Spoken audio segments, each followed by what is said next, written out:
Em nome do Pai que me criou, em nome do Filho que me resgatou, em nome do Espírito Santo que me santificou, divina vontade, reina na minha vontade. Suprema majestade, eu venho em sua divina vontade, em nome de todos, do primeiro ao último homem que existirá na terra, para dar a ti as homenagens que tendes direito, as adorações, os louvores, o amor, as ações de graça e fazer todas as reparações por todos e por cada pecado. Vem, Senhor, na tua divina vontade. Dou-te a minha vontade humana por meio do Imaculado Coração de Maria, que possui todos os dons e os frutos da divina vontade. Vem, divina vontade, nessa ação que estou a fazer e em todas as ações que eu farei durante este dia. Amém.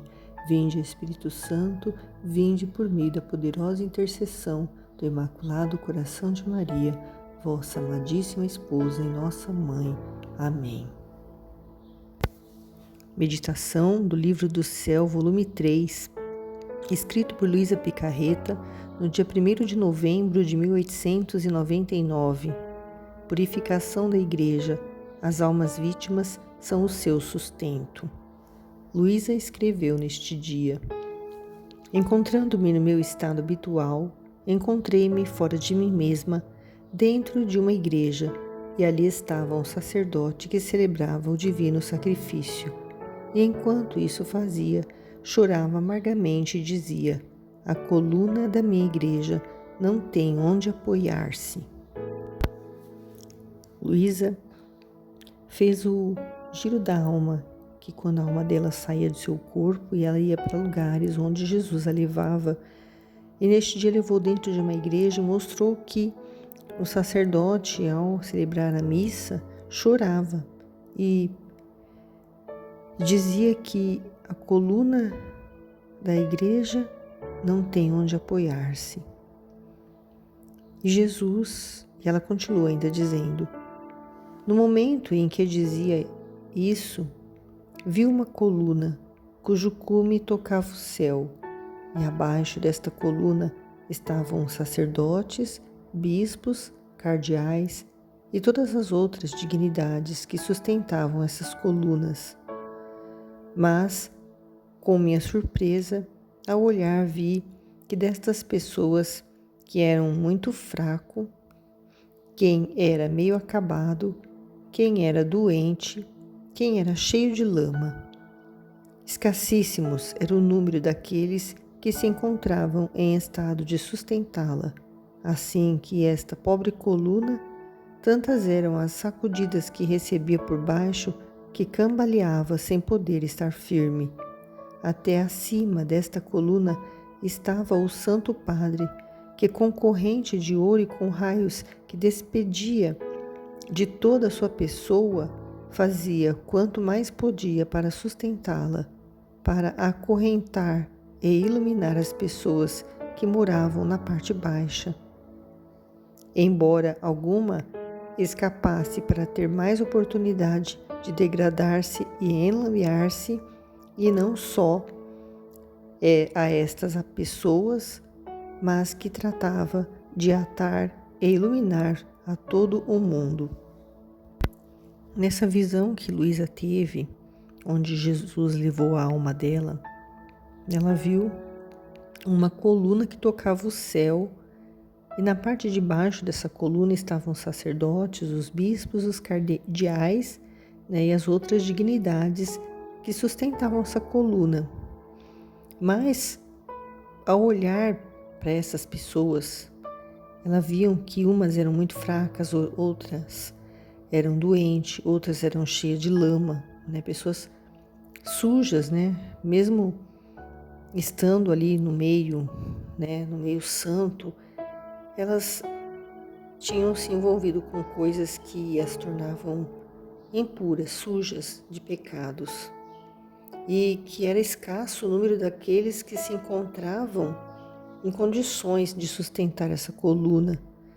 E essa coluna recebia tantas sacudidas embaixo, que não conseguia ficar firme, estava cambaleando.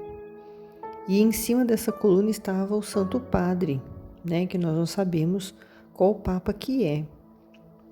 né? Ela não menciona aqui que estava com correntes de ouro e que dele saíam raios que faziam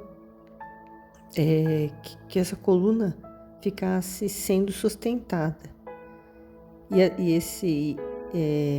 Essas luzes, ele estava tentando acorrentar e iluminar as pessoas que moravam na parte de baixo dessa coluna. E havia pessoas que tentavam escapar dessas luzes, dessas correntes que o Santo Padre estava enviando para sustentar a corrente, e sustentar a coluna, né? E essas pessoas junto dela, que tinha pessoas que ainda conseguiam escapar, né? Para ter mais oportunidade de se enlamear mais, de se sujar mais, de se afundar no pecado, né? E não só essas pessoas, né?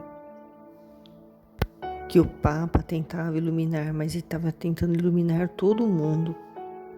Luiz ainda continua escrevendo que enquanto eu via isto, aquele sacerdote que celebrava a missa, embora tenha dúvidas se é o sacerdote ou Nosso Senhor, parecia-me que era ele, mas não sei dizer com certeza, chamou-me junto a ele e disse-me.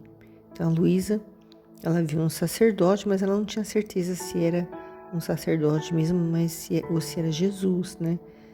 Que chamou a Luísa perto dele e disse: minha filha, olha em que estado lamentável se encontra a minha igreja. As mesmas pessoas que deviam sustentá-la desfalecem e com as suas obras a abatem, golpeiam-na e chegam a denegri-la. O único remédio é que faça derramar tanto sangue até formar um banho para poder lavar esse purulento lodo e curar as suas profundas chagas, para que saradas, reforçadas, embelezadas por esse sangue, possam ser instrumento hábeis para mantê-la estável e firme. Depois acrescentou: chamei-te para te dizer: queres tu ser vítima e assim ser como uma escora para segurar essa coluna em tempos tão incorrigíveis? Jesus queria que Luísa visse o estado lamentável que se encontra a igreja dele, né? Hoje em dia não é nada diferente, é muito pior. E com as suas obras, né, essas pessoas com as obras delas, elas chegam a denegrir, né, a imagem da igreja. Mas o único remédio que Jesus consegue pensar em nos dar, né, a todos nós, seus filhos, é derramar tanto sangue até formar um banho para poder lavar esse purulento lodo e curar suas profundas chagas.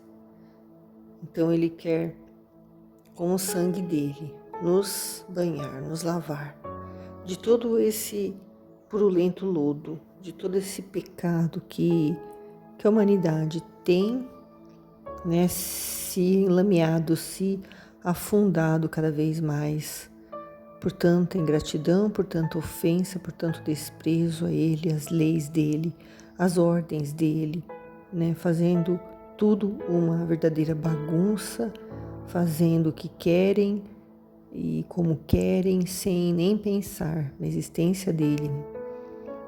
E esse remédio, né, que vai sanar essas chagas profundas, né, que são os pecados mais graves cometidos contra Deus, contra o Espírito Santo, e que esse remédio vai reforçar, vai embelezar com o sangue dele, para que esse remédio possa ser um instrumento para manter a igreja estável e firme. É preciso que haja, né, essa purificação, Esse remédio dele nada mais é do que são os castigos, né? A justiça exige que ele castigue. É como num outro trecho que eu li do livro do céu que ele fala da mãe que tá vendo um filho doente e ela tem que dar um remédio muito amargo, muito ruim, que vai causar até um mal-estar na criança, a ponto dela parecer que está ficando pior, mas que ao fazer o efeito aquele remédio, a criança vai sarar. E na hora que a criança estiver tomando esse remédio horrível, uma injeção, por exemplo, muito dolorida, essa criança vai odiar a mãe dela, né? Porque ela não vai compreender que aquilo ali é pro bem dela, ela vai achar que está judiando dela. Mas depois que ela ficar curada, ela nem vai se lembrar daquilo, mas a mãe vai ficar feliz, porque ela fez um sacrifício, né, de estar ali vendo o filho sofrer, mas era por puro amor, né? É um sacrifício de um Deus que ama tanto suas criaturas que precisa dar esse remédio amargo, precisa curar os seus filhos que estão tão doentes que estão a ponto de estarem quase se rastejando, porque a alma deles está morrendo, porque falta o ar, falta a vida, que é o próprio Jesus dentro dessas almas, e o remédio que ele quer dar vai fazer com que essas pessoas elas se sintam sanadas dessas chagas, dessas feridas, dessa doença horrível que é o pecado, e vão ficar embelezadas com este sangue, com o sangue que ele vai, o próprio sangue dele, né, que ele já derramou. É esse sangue que purifica, esse sangue que regenera, e é esse sangue que liberta. E Jesus, ele fez o que? Ele chamou Luísa para ser vítima, porque ela iria ajudar nessa purificação, porque a partir do momento que ela aceitasse ser vítima, ele ia dividir os castigos com ela. Não ia mandar todos para ela, mas também não ia mandar todos para a humanidade. Ia amenizar muito os castigos da humanidade, porque Luísa ia sofrer muitos deles. E ele disse que para ela que se ela queria ser vítima, porque se ela aceitasse, ela ia ser como uma escora para segurar essa coluna, né? Em tempos tão incorrigíveis, né, como são os de agora. Não tem mais como corrigir muitas coisas que o ser humano tem feito. Muita maldade, muita ofensa a Deus. Mas a Luísa, ela aceitou. Ela aceitou e ela diz: eu, em princípio, senti um arrepio correr por medo, e porque possivelmente não teria força. Mas logo me ofereci e pronunciei o fiat. Então ela teve um pouco de medo, né? Ela pensou que ela não teria força, mas logo ela se ofereceu. Por quê? Porque ela sabia que era Jesus que ia dar a força a ela, que era Deus, que era o Espírito Santo que ia estar com ela, né? Que ela não precisaria ter medo, porque ele ia dar tanta coragem, tanta força e tanto amor às almas, que é o mesmo amor que Jesus sente por cada um de nós, por cada criatura dele. Ele fez com que, além de Nossa Senhora, Luísa também sentisse esse amor. E é esse amor que fez com que ela dedicasse a vida dela toda, sofrendo pelas almas, para que hoje nós pudéssemos conhecer a divina vontade, porque ela foi uma vítima para poder Jesus chamar a Luísa para ser a primeira filha da divina vontade. Depois de Jesus, depois de Nossa Senhora, ela foi a primeira de muitos, né? E que deixou esses escritos do livro do céu para que nós aprendêssemos também o que é esse reino, como fazer para viver nele, na terra, não no céu. Já na terra ainda nós viveremos este reino e ele está nos convocando para que nós possamos também, junto com Luísa, aprendermos, né? Junto com ela, porque nós estamos meditando no livro que ela escreveu, que foi o próprio Jesus que ditou a ela. Então ela aceitou, ela disse o Fiat quer dizer, faça-se a sua vontade, né? Assim na terra como no céu. E ela disse, enquanto eu estava nisso, encontrei-me rodeada por muitos santos, anjos e almas purgantes, que com flagelos e outros instrumentos me atormentavam. E eu, embora no princípio sentisse temor, mas depois, quanto mais sofria, tanto mais me vinha o desejo de sofrer e saboreava o sofrer como um docíssimo néctar. E muito mais, porque me veio um pensamento. Quem sabe se essas penas pudessem ser meios para consumir a vida e assim poder empreender o último voo para o meu sumo bem. A partir do momento que a Luísa aceitou ser uma vítima, ela se viu rodeada por santos, anjos e almas do purgatório, que com flagelos e outros instrumentos atormentavam ela. Então, esse era o sofrer dessa alma vítima que era a Luísa. E que esse sofrer, no início, ela tivesse medo, né, sentisse temor, mas depois, quanto mais ela sofria, mais vinha o desejo de sofrer e saboreava o sofrer como docíssimo néctar. Por quê? Porque Jesus colocou nela o amor pelas almas, o mesmo amor que Jesus tinha, porque para passar por tudo que Jesus tinha, só mesmo um amor infinito, um amor inexplicável, né? Um amor que nós não conseguimos compreender. É esse amor que ele colocou no coração da Luísa e conforme ela sofria, ela sentia como um docíssimo néctar, um néctar doce, alguma coisa doce. E aí veio um pensamento para ela, né? Que essas penas, né, esse sofrimento todo ia consumir a vida dela e ela ia empreender o último voo, quer dizer, ela ia morrer e para ela ir para o céu, né, pro único bem dela, meu sumo e único bem. Mas não era isso, era só um começo de 60 anos de sofrimento que ela ia passar numa cama.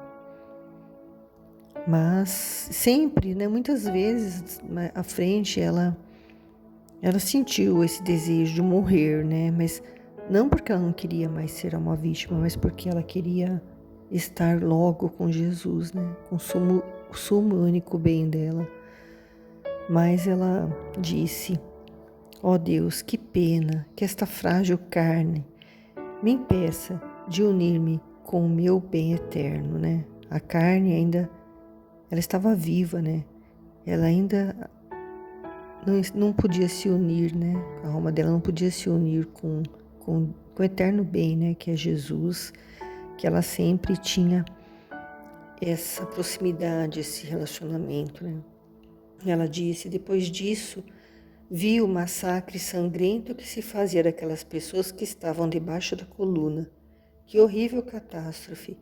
Escassíssimo era o número dos que não caíam vítimas.